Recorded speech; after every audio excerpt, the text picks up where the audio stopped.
தற்போது ஈரான் கொடுத்து வரக்கூடிய பதிலடி எல்லாமே யாரும் எதிர்பார்க்காத பதிலடிகளாக இருக்கிறது. தொடர்ந்து ஈரானை நீங்க நிபந்தனை இல்லாம சரணடையணும் என்று சொல்லி அமெரிக்க அதிபர் சொல்லிக் கொண்டிருக்கிறாரு. எந்த சரணடைதலும் இல்லை என்பதை இன்றைக்கு திட்டவட்டமாக ஆயத்துல்லா அலி ஹாமனி அவர்கள் ட்வீட் மூலமாக தெரிவித்திருக்கிறார்கள். எக்ஸ் பக்கத்தில் அவர் அரபுல போட்டிருக்கக்கூடிய ஒரு அறிவிப்பில் என்ன சொல்லியிருக்கிறார்னு கேட்டா, இஸ்ரேலிய ஆக்கிரமிப்பு ராணுவத்தினுடைய F-35 விமானங்களில் மேலதிக ஒன்றை ஈரான் சுட்டு வீழ்த்திய செய்திகள் வெளியாகி இருந்தது. உலகத்தில் யாராலும் அளிக்க முடியாது என்று சொன்ன F-35 விமானங்கள் தற்போது குருவி சுடுவதை போன்று சுட்டு வீழ்த்தப்படுகிறது. ஏற்கனவே 3 சுட்டு வீழ்த்திட்டாங்க.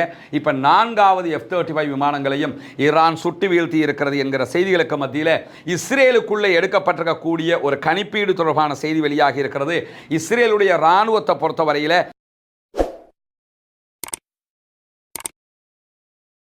அன்பிற்கினிய சகோதர சகோதரிகளே, நம் அனைவர் மீதும் ஏக இறைவனுடைய அமைதியும் கருணையும் உண்டாகட்டுமாக என்கிற பிரார்த்தனைகளோடு, நமக்கெல்லாம் தெரியும் இஸ்ரேல் ஈரான் இடையிலான சண்டை தற்போது ஒரு பாரிய யுத்தமாக விருட்சம் பெற்று வருகிறது.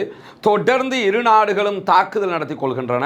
இஸ்ரேல் ஈரான் மீது தாக்குதல் நடத்துகிற அதே நேரம் ஈரானும் பதிலுக்கு பயங்கரமான பதிலடிகளை இஸ்ரேல் மீது கொடுத்து கொண்டிருக்கிறது. குறிப்பாக இந்த இதுவரைக்கும் நடைபெற்று வருகிற யுத்தங்களை கவனித்து பார்க்கும்போது ஒன்று மட்டும் வெளிப்படையாக தெரிகிறது. என்னன்னா, ஈரானை பற்றிய சர்வதேச நாடுகளுடைய பிம்பம் தற்போது உடைக்கப்பட்டிருக்கிறது. ஏன்னா ஈரானுங்கிறது ஒரு மூடு மந்திரம் மாதிரி இருந்த ஒரு நாடாகத்தான் பார்க்கப்பட்டது. அவர்கள் மீது பல்லாண்டு கால பொருளாதார தடை விதிக்கப்பட்டிருந்தது. எந்த விதமான ஆயுத கொள்வனவுகளையும் அவர்களுக்கு செய்ய முடியாத ஒரு நிலை இருந்தது.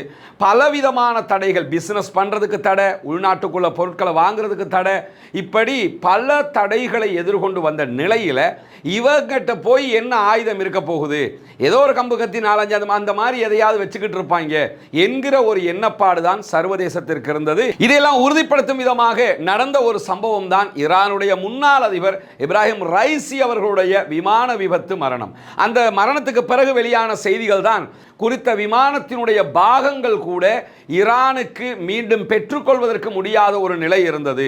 எனவே அது ஒரு பழைய விமானமாக செயல்பட்டு வந்தது என்கிற தகவல்களை எல்லாம் பார்த்தோம். இப்படி ஒரு அதிபர் போகிற விமானமே இந்த நிலையா என்கிற கேள்விகளை எல்லாம் எழுப்பியிருந்த நேரத்தில் இதுவெல்லாமே வெளிநாடுகளுக்கு, குறிப்பாக ஐரோப்பிய நாடுகளுக்கும் அதே போன்று இஸ்ரேலுக்கும் ஒரு மெத்தன போக்கை உண்டாக்கி இருந்தது. அவங்கள்ட்ட ஒண்ணுமே இல்லை, எல்லாம் பழைய காயலாங்கடைக்கு அனுப்ப வேண்டிய இரும்புகள் தான் இருக்குது என்கிற விதமாகத்தான் அவர்களுடைய நிலை இருந்தது. இன்னும் சொல்ல போனா, நேற்றைய தினம் விகடன் ஒரு கட்டுரை எழுதியிருக்கிறாங்க. பார்க்கும்போது பரிதாபமாகவும் கேவலமாகவும் இருந்த ஒரு கட்டுரை. அது என்னன்னா, இன்னும் அதே மாதிரியே நினைச்சுக்கிட்டு அமெரிக்காக்காரன் எழுதுகிற கட்டுரை அப்படியே மொழிபெயர்த்து விகடன் பிரசுரிப்பது என்பது எந்த வகையிலான நியாயம் அல்லது எந்த வகையிலான பத்திரிகை தர்மம் என்று தெரியல. இவ்வளவு அடி வாங்கிக்கிட்டு இருக்கும் போதும் இன்னும் உட்கார்ந்து அட்வைஸ் பண்ணிக்கிட்டு இருக்கிறாங்க ஈரானுக்கு. அந்த கட்டுரை எடுத்து இவங்களும் பிரசுரிச்சிருக்கிறாங்கன்னா இவர்களுடைய நிலை எப்படி இருக்கிறது? இப்படியான ஒரு சூழல்ல தான் தற்போது ஈரான் கொடுத்து வரக்கூடிய பதிலடி எல்லாமே யாரும் எதிர்பார்க்காத பதிலடிகளாக இருக்கிறது. உதாரணமாக இஸ்ரேலுடைய மொசாதுடைய தலைமையகத்தின் மீதும் அம்மான் மீதும் அவர்கள் நடத்திய தாக்குதல் என்பது எதிர்பார்க்காத ஒரு தாக்குதலாக இருக்கிறது. ஏன்னா அவர்களுடைய பாதுகாக்கப்பட்ட இடங்களில் மிக முக்கியமான இடமாக மொசாதும் அம்மானும் இருக்கிறது. அப்படியான இடத்திற்கு அவர்கள் நேற்று தாக்குதல் நடத்தி இருக்கிறார்கள். அது எப்படி தாக்குதல் நடத்தினார்கள் என்பதை இன்றைக்கு விவரித்திருக்கிறார்கள். அதை நான் பின்னாடி சொல்ல இருக்கிறேன்.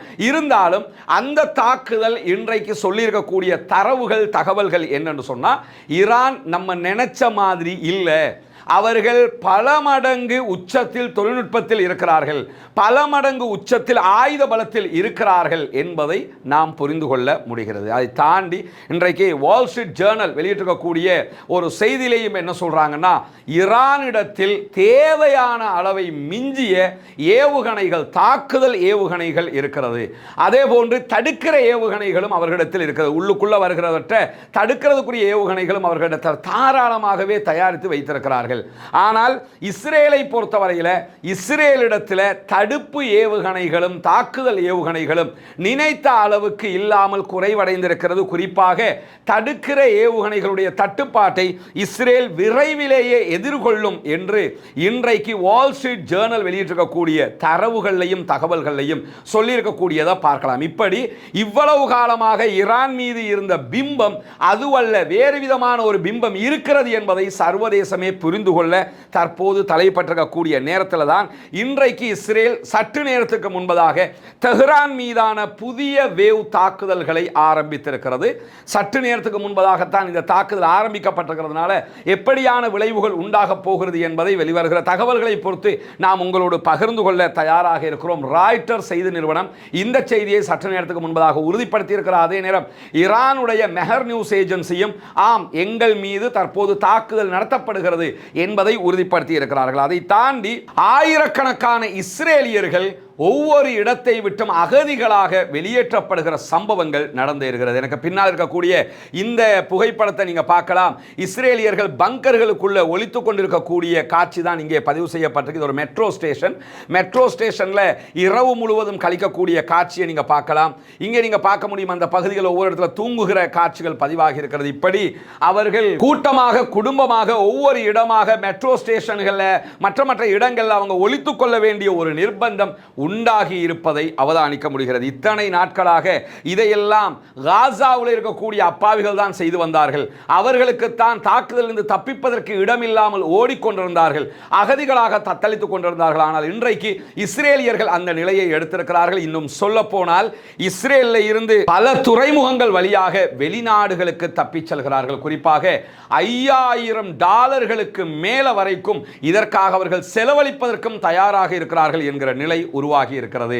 ஒரு நாட்டை ஆக்கிரமிச்சு அதுல ஒரு நாட்டை உருவாக்கி அதை உருவாக்கினது மட்டுமல்லாம எவன் நாட்டுக்கு சொந்தக்காரனோ அவன் மேல 70 ஆண்டுகளுக்கு மேலாக குண்டு போட்டு தாக்குதல் நடத்தி இறுதியாக 75,000 பேருக்கு மேல கொன்று குவித்து அதிலே ஆனந்தம் கண்டுகொண்டவர்கள் தாங்கள் எந்த நாட்டை பாதுகாப்பான நாடு என்று பிடித்துக்கொண்டு ஆட்சி அமைத்துக் கொண்டு இத்தனை அழிவுகளை செய்தார்களோ அந்த நாட்டிலிருந்து தற்போது ஓட ஆரம்பித்திருக்கிறார்கள் என்கிற செய்திகளுக்கு நடுவில் ஏபிசி செய்தி நிறுவனம் வெளியிட்டிருக்கக்கூடிய ஒரு செய்தி தான் ஈரானுடனான நடவடிக்கையினுடைய போங்குகளை தீர்மானிப்பதற்கு அடுத்த 2 நாட்கள் தேவைப்படும் என்று வெள்ளை மாளிகை அறிவித்திருக்கிறது. தொடர்ந்து அமெரிக்காவினுடைய அதிபர் டொனால்ட் ட்ரம்ப் ஈரானுக்கு எதிராக இஸ்ரேலோட சேருவமா இல்லையா என்கிற மாற்றி மாற்றி பேசக்கூடிய காட்சிகள் வெளியாகி கொண்டிருக்கக்கூடிய நேரத்தில் இன்னும் ஓரிரு நாட்களுக்குள்ளாக அமெரிக்கா ஒரு திட்டவட்டமான நிலையை எடுக்கும் என்கிற ஒரு செய்தியும் வெளியாகி இருக்கிறது. ஆனால் இதில் இருக்கக்கூடிய ஒரு பெரிய சிக்கல் என்னன்னு கேட்டால் டொனால்ட் ட்ரம்புக்கு எதிராக அவருடைய நாட்டுக்குள்ளேயே மக்கள் எதிர்த்து நிற்கிறார்கள்.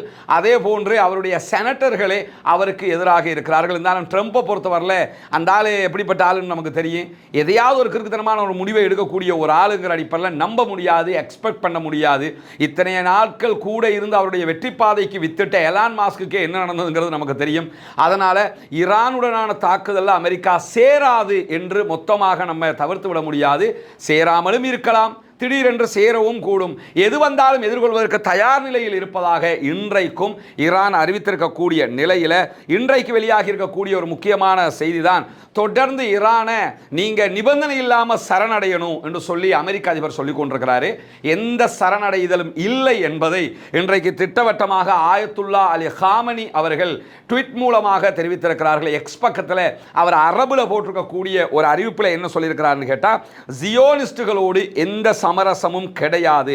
பயங்கரவாத ஜியோனிச அமைப்புக்கு எதிராக, பயங்கரவாத ஜியோனிச இஸ்ரேலிய ஆட்சிக்கு எதிராக கடுமையான தாக்குதல்கள் நடத்தப்படும். எனவே அவர்களோடு நாங்கள் சமரசம் செய்வது என்பது சாத்தியமில்லை என்று சொல்லி இன்றைக்கு ஆயத்துல்லா அலி ஹாமனி அவர்கள் அவருடைய எக்ஸ் பக்கத்தில் தெளிவாக டொனால்ட் ட்ரம்புக்கு பதிலை வழங்கி இருக்கிறார். எனவே அவர்களுடைய நிலைப்பாடு சமரசம் கிடையாது, வெற்றியை நோக்கிய பயணம் என்பதை அவர்கள் திட்டவட்டமாக சொல்லியிருக்கக்கூடிய நேரத்தில் தான் இஸ்ரேலிய விமானப்படை தளம் மீது ஈரான் தாக்குதல்களை நடத்தி இருக்கிறது என்கிற செய்திகள் வெளியாக இருக்க, நேற்றைய தினம் 11வது வேவ் தாக்குதல்களை ஈரான் நடத்தியது. இன்றைக்கு காலையிலேயும் அதை தொடர்ந்தார்கள். அப்படி நடத்தப்பட்ட தாக்குதல்களில் இதுவரைக்கும் ஈரான் ஏவுகணை தாக்குதல்களை நடத்தியதில் இஸ்ரேலுடைய விமானப்படை தளத்தின் மீது தாக்குதல் நடத்தப்பட்டிருக்கிறது என்கிற செய்தி வெளியாக இருக்கிறது. நார்த் இஸ்ரேலில் இருக்கக்கூடிய மெரோன் விமானப்படை தளம் தான் இந்த தாக்குதல்களில் பாதிக்கப்பட்டிருக்கிறது என்றும் நமக்கு தெரியும். இஸ்ரேலுக்குள்ள இராணுவ தணிக்கை இருக்கிறது, எந்த செய்தியை வெளியே கொண்டு வந்துடக்கூடாதுன்னு தடுத்து வச்சிருக்கிறாங்க. அந்த அடிப்படையில் செய்திகள் வெளியே வராமல் தடை இருந்தாலும் அதை மீறி இந்த தாக்குதல் செய்திகள் வெளியாகி இருக்கிறது. அதனுடைய ஒரு புகைப்படமும் வெளியாகி இருக்கிறது. இங்க நீங்க பார்க்கலாம், விமான தளத்தினுடைய அவுட்ல விடுத்து செதறி இருக்கக்கூடிய ஒரு ஏவுகணை தாக்குதல் நடந்த இடத்துல பஸ் எல்லாம் எரிந்து சாம்பலாகி இருக்கக்கூடிய காட்சிகளும் பதிவாகி இருக்கிறது. இன்னும் சில போட்டோஸ்க்கு இருந்தாலும் அதை நமக்கு இங்க காட்சிப்படுத்த முடியாத ஒரு நிலை இருக்கிறது. அதே நேரத்தில் இன்றைக்கு காலையில் இலங்கை நேரம் 11 மணிக்கெல்லாம் இஸ்ரேல் மீது இன்றைக்கு மீண்டும் ஈரான் அடுத்த கட்ட தாக்குதலை நடத்தியது. அதில் நீங்க பார்த்தீங்கன்னா தெற்கு கோலான் ஹைட்ஸ் பகுதிகளில் தாக்குதல்களை நடத்தின அந்த கோலானி குன்று பகுதிகள் என்பது சிரியாவிடமிருந்து இஸ்ரேல் பறித்து கொண்ட பகுதிகள். 1967 6 நாள் யுத்தம், அரபு நாடுகள் பங்கேற்ற யுத்தத்தில் 6 அரபு நாடுகள் இஸ்ரேல் இடத்துல 6 நாளில் தோற்று போனாங்க. அந்த யுத்தத்தில் அந்த கோலானி ஹைட்ஸ் பகுதிகளை இஸ்ரேல் கைப்பற்றி கொண்டது. அந்த பகுதிகள் மீது தற்போது தாக்குதல்கள் நடத்தப்பட்டு வருகிறது. குறிப்பாக நீங்க பார்த்தீங்கன்னா இந்த கோலானி ஹைட்ஸாக இருந்தாலும் சரி, பீர் ஷேபாவாக இருந்தாலும் சரி, இந்த மாதிரி நகரங்களுடைய பெயரெல்லாம் காசா இஸ்ரேல் போர்ல அடிக்கடி வந்தாலும் பின்னாட்களில் இந்த ஹிஸ்புல்லாக்கள் சமாதான உடன்படிக்கைக்கு போனதோடு இதெல்லாம் குறைந்திருந்தது. இப்போ அதே பேர்கள் திரும்ப வருது. காரணம் என்ன? நாட்டில் ஒரு இடம் விடாமல் அடிச்சுக்கிட்டு இருக்கிறாங்க. எல்லா பகுதியிலும் வடக்கு, தெற்கு, கிழக்கு, மேற்கு எல்லா பகுதிகளிலும் தாக்குதல்கள் நடத்தப்படுகிறது.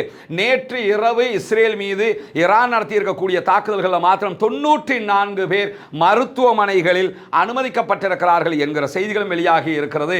எத்தனை பேர் கொல்லப்பட்டிருக்கிறாங்க என்கிற செய்திகள் வெளியாகவில்லை. இராணுவ தணிக்கையினால அதை மீறித்தான் இந்த செய்திகள் வெளிவருகிறது என்பதையும் நம்ம புரிந்து கொள்ளுகிற அதே நேரத்தில் ஈரான் ட்ரோன்களை சுட்டு வீழ்த்துவதாகவும் அதே நேரத்தில் தமக்கு எதிரான தாக்குதல்களுக்கு மிக மிக தயார் நிலையில் இருப்பதாகவும் இன்றைக்கு மீண்டும் அறிவித்திருக்கக்கூடிய நேரத்தில் ஈரானுடைய பாதுகாப்புத்துறை நேற்று 14 இஸ்ரேலிய ட்ரோன்களை சுட்டு வீழ்த்தி இருப்பதாக அறிவித்திருக்கிறார்கள். தெஹ்ரான், இஸ்பஹான், அல்போர்சிஸ் ஆகிய பகுதிகளில் இந்த தாக்குதல்கள் நடத்தப்பட்டதாகவும் அவற்றை அவர்கள் தடுத்திருப்பதாகவும் செய்திகள் வெளியாகி இருக்கக்கூடிய நேரத்தில் இஸ்ரேலுக்கு ஆதரவாக மொசாதுக்கு வேலை பார்த்த குற்றச்சாட்டில் இன்றைக்கும் 4 பேர் ஈரானுக்குள் கைது செய்யப்பட்டிருக்கிறார்கள் என்கிற செய்திகளும் வெளியாகி இருப்பது மட்டுமல்லாமல் ஈரானுடைய பாதுகாப்பு படைக்கும் இஸ்ரேலுக்கு ஆதரவான ஒரு குழுக்கும் இடையில இன்றைக்கு ஒரு மோதல் ஏற்பட்டிருக்கிறது. ஈரானுடைய மெஹர் நியூஸ் ஏஜென்சி இந்த செய்தியை வெளியிட்டிருக்கிறாங்க. தெஹ்ரானுடைய தெற்கு பகுதியில் இருக்கக்கூடிய ரே என்கிற நகரத்தினுடைய கிழக்கு பகுதிகளில் தான் பாதுகாப்பு படை, ஈரானுடைய பாதுகாப்பு படைக்கும் இஸ்ரேலுக்கு ஆதரவான ஒரு குழுவுக்கும் இடையில சண்டை நடந்ததில் அந்த குழுவினுடைய அனைத்து தாக்குதல்களையும் மொத்தமாக முறியடித்திருப்பதாக ஈரான் அறிவித்திருக்கிறது. இப்போ என்னன்னா, ஈரானுங்கிறது ஒரு பெரிய நாடு, பரந்துபட்ட நாடு, இஸ்ரேலுங்கிறது ஒரு குட்டி நாடு. இந்த ரெண்டுக்கும் இடையில தான் இந்த சண்டை நடந்துகிட்டு இருக்கு. ஆனால் குட்டி நாடு ஆயுத பலம் கொண்ட நாடாக இருக்கிறது, அமெரிக்காவினுடைய ஆதரவு பெற்ற நாடாக இருக்கிறது. ஈரான் பல நாடுகளோடு தன்னுடைய எல்லையை பகிர்ந்து கொள்ளக்கூடிய ஒரு நாடு. பாகிஸ்தானோட மட்டும் 4 எல்லைகளை அவர்கள் பகிர்ந்து கொள்கிறார்கள். இப்படி இருக்கும்போது எந்த நாடு வழியாகவும் யாரும் உள்ள வரலாம், அதையும் அவங்க ரொம்ப கவனமாக பார்க்க வேண்டி இருக்கக்கூடிய சூழல்ல தான் இந்த நிலை மாறிக்கொண்டிருக்கக்கூடிய நேரத்தில் தான் நேற்றைய தினம் இஸ்ரேலிய ஆக்கிரமிப்பு ராணுவத்தினுடைய F-35 விமானங்களில் மேலதிக ஒன்றை ஈரான் சுட்டு வீழ்த்திய செய்திகள் வெளியாகி இருந்தது. அந்த செய்திகளை உறுதிப்படுத்துகிற வரைக்கும் தான் நம்ம உங்களுக்கு சொல்லாம இருந்தோம். இன்றைக்கு அந்த செய்திகள் உறுதிப்படுத்தப்பட்டிருக்கிறது. ஜவாதாபாத் பகுதிகளில் இஸ்ரேலுடைய F-35 விமானத்தை ஈரானுடைய வான் பாதுகாப்பு படையினர் சுட்டு வீழ்த்திய செய்திகள் இன்றைக்கு மெஹர் நியூஸ் ஏஜென்சியினுடைய செய்தியில் நம்ம உறுதிப்படுத்த முடிகிற அதே நேரம் ஈரானுடைய இர்னா செய்தி நிறுவனமும் இந்த செய்தியை உறுதிப்படுத்தி இருக்கின்றன. இதை தாண்டி நேற்றைய தினம் நள்ளிரவில் 20 நிமிடங்களுக்குள்ளாக 30 ஏவுகணை தாக்குதல்களை சென்ட்ரல் இஸ்ரேல் பகுதிகளில் ஈரான் நடத்தி இருக்கிறது என்கிற செய்திகளையும் இஸ்ரேலுடைய ஒளிபரப்பு நிறுவனம் வெளியிட்டிருக்கக்கூடியதை நம்ம பார்க்க முடிகிற அதே நேரம் உலகத்தில் யாராலும் அளிக்க முடியாது என்று சொன்ன F-35 விமானங்கள் தற்போது குருவி சுடுவதை போன்று சுட்டு வீழ்த்தப்படுகிறது. ஏற்கனவே 3 சுட்டு வீழ்த்திட்டாங்க. இப்ப 4வது F-35 விமானங்களையும் ஈரான் சுட்டு வீழ்த்தி இருக்கிறது என்கிற செய்திகளுக்கு மத்தியில் இஸ்ரேலுக்குள்ளே எடுக்கப்பட்டிருக்கக்கூடிய ஒரு கணிப்பீடு தொடர்பான செய்தி வெளியாகி இருக்கிறது. இஸ்ரேலுடைய இராணுவத்தை பொறுத்தவரையில் இன்னும் ஈரானிடத்தில் குறைந்தது 1800 பாலிஸ்டிக் ஏவுகணைகள் இருக்கலாம் என்று நம்பப்படுகிறது என்று சொல்லி இஸ்ரேலுடைய சேனல் 20 செய்தி வெளியிட்டிருக்க. இஸ்ரேலுடைய செய்தி தான் இது, ஈரானுடைய செய்தி இல்லை. அவங்க என்ன நினைக்கிறாங்க, இன்னொரு 1800 பாலிஸ்டிக் இருக்கலாம். 1800 அடிச்சாண்டா இஸ்ரேல் தாங்குமாடா என்கிற ஒரு கேள்வியும் இருக்கிறது.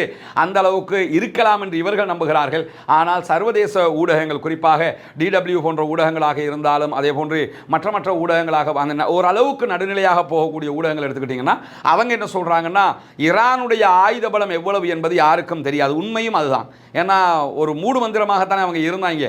அதனால் அவர்களுடைய ஆயுத பலம் எவ்வளவு இருக்கும் என்பது யாருக்கும் தெரியாத ஒரு நேரத்தில் இஸ்ரேல் தற்போது ஆரம்பித்திருக்கக்கூடிய இந்த தாக்குதல்களில், ஈரான் மீதான தாக்குதல்களில் 50க்கும் மேற்பட்ட விமானப்படை விமானங்களை அவர்கள் பயன்படுத்துவதாக அறிவித்திருக்கிறார்கள்.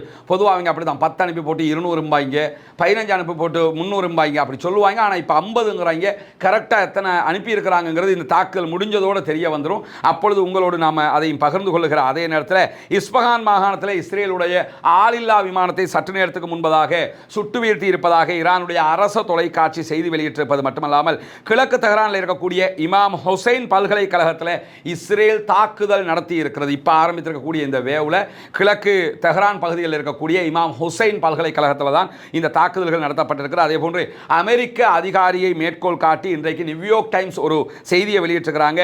அந்த செய்தியில் தான் இடைமறிப்பு ஏவுகணைகள் இஸ்ரேலிடத்தில் குறைவடைந்து வருகிறது, ஈரானுடைய தாக்குதல்களை தாக்குப்பிடிக்க முடியாமல் இருக்கிறது என்கிற செய்திகளையும் சொல்லியிருப்பது மட்டுமல்லாமல், ஐஆர்ஜிசி நேற்று இரவு நடத்தப்பட்ட தாக்குதல்கள் தொடர்பாக, குறிப்பாக அவர்களுடைய மொசாது தலைமையகம் உள்ளிட்ட இடங்கள் மீது நடத்திய தாக்குதல் தொடர்பான ஒரு அறிக்கை வெளியிட்டிருக்கிறாங்க. அதில் அவங்க என்ன சொல்றாங்கன்னு சொன்னா, நாங்கள் முதல் தலைமுறை ஃபதா ஏவுகணையை பயன்படுத்தி இருக்கிறோம். ஃபர்ஸ்ட் ஜெனரேஷன் ஃபதாஹ் ஏவுகணை பயன்படுத்தப்பட்டிருக்கு. இந்த ஃபதாஹ் ஏவுகணையை பொறுத்தவரையில் இது 1400 கிலோமீட்டரை தாண்டி சென்று தாக்கக்கூடியது, எந்த விதமான ரேடாருக்கும் சிக்காதது, எந்த விதமான தொழில்நுட்பத்தாலும் தடுக்க முடியாதது, துரத்தி வந்து தாக்குதல் நடத்தக்கூடிய அயன்டோமினுடைய ஏவுகணையால் கூட அவர்களை கட்டுப்படுத்த முடியாது. அப்படிப்பட்ட ஏவுகணை மூலமாகத்தான் நேற்றைய தினம் மொசாதுடைய தலைமையகம், அதே போன்ற அம்மான் உள்ளிட்ட பல இடங்களுக்கு நாங்கள் தாக்குதல்களை நடத்தி இருக்கிறோம். எங்களிடம் தற்போது ஃபத்தாஹினுடைய பல வெரைட்டிஸ் இருக்கிறது.